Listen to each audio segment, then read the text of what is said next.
We built a computer that's able to get over 100 FPS in Call of Duty Warzone with a budget of just under $800. And this is how we did it. We built this computer around its CPU.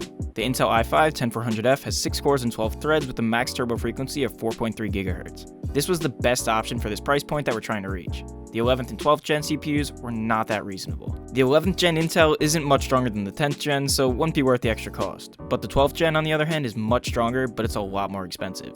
But consider it a possible upgrade if you're willing to spend a little more. The large price difference does not only come from the CPU, it also comes from its compatible motherboards. The combination of the two makes the 12th gen CPUs impossible to fit into this budget. The motherboard we use in this build is the ASUS Prime B560MA. This LGA 1200 motherboard has USB 3.2 in Type A and in Type C, PCIe Gen 4 and an M.2 slot. This motherboard is nothing crazy, but it has all the bells and whistles that we need, and it can be found at a very reasonable price. In the M.2 slot for this motherboard, we'll be using the Western Digital Blue SN550. This is a 500GB NVMe M.2. This was a much better M.2 than we were expecting to get within this budget. Its max read is 2400 megabytes per second, and its max write is 1750 megabytes per second. This is more than good enough for this computer. The motherboard itself only supports PCIe Gen 3, so it's not a big deal that this M.2 is Gen 3 as well. If you want to add more storage, we'd recommend you go for a 1TB M.2. We are firmly against gaming on hard drives. M.2 prices are very reasonable as of the past year or so there's no excuse to shove a hard drive into this gaming system. Next, we have the RAM. We chose the T-Force Dark ZA in an 8x2 configuration. This RAM is very solid. It's 3600 MHz and will be more than able to handle any task you throw at it. At this point in computer gaming, anything less than 16GB is almost unheard of. Newer games are becoming too demanding for only 8GB systems. Also, the RAM speed is not as important as people think. We'd recommend you stay above 3200 MHz if possible, but it doesn't have a major impact on performance.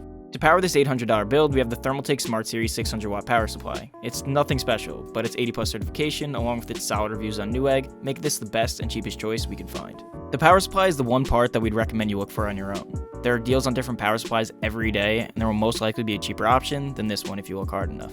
Now for the main focus of this build, the graphics card. And we chose the GTX 1080. Yes, it's an old card, but that doesn't mean it can't keep up with things like the RTX 3050 at a cheaper price.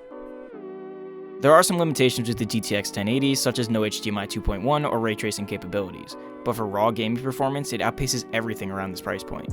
This is the only used part that we picked for this build. All the other possible options that we thought of, such as the GTX 1660 Super or the RTX 3050, did not do the rest of this build justice considering their current prices and their performance. GPUs are constantly changing prices, but the GTX 1080 has stayed around the $325 to $375 range. If you take your time and look around, you can most likely get it even cheaper. We said this computer was a powerful one for the price point, we never said it would look amazing, but the Core Master MasterBox NR600 will do the trick. It's not the nicest looking case by any stretch of the imagination, but it's the cheapest case that we could find that didn't look like a reincarnated Dell Optiplex. We would completely understand if you didn't want to use this case, but if you're looking for a different one, make sure it comes with fans. We found some cases for around $45 that look the same as this one, but when a pack of fans costs at least $20, you might as well just buy the one that we chose. With the entire computer built, we can now go over the full price breakdown. In total, this build costs $773 to $823 based on what you can get the GTX 1080 for. This was based on the pricing of the parts at the time we recorded this video. Prices for all these parts could change day by day, and that is something that you should definitely keep in mind. The percentages on the right of the price breakdown show the amount of the budget that we spent on each part. This is very important to keep in mind when you're building any computer. The main thing it does is to keep you aware of how much you're spending on each part when you're building your own computer.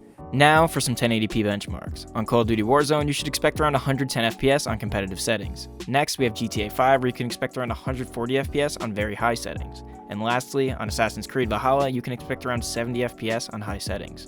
This chart shows all the benchmarks that were tested on this computer at 1080p at a variety of different settings. Feel free to pause the video to look at some of the games we didn't highlight. What price point should our next computer build be? Let us know in the comments.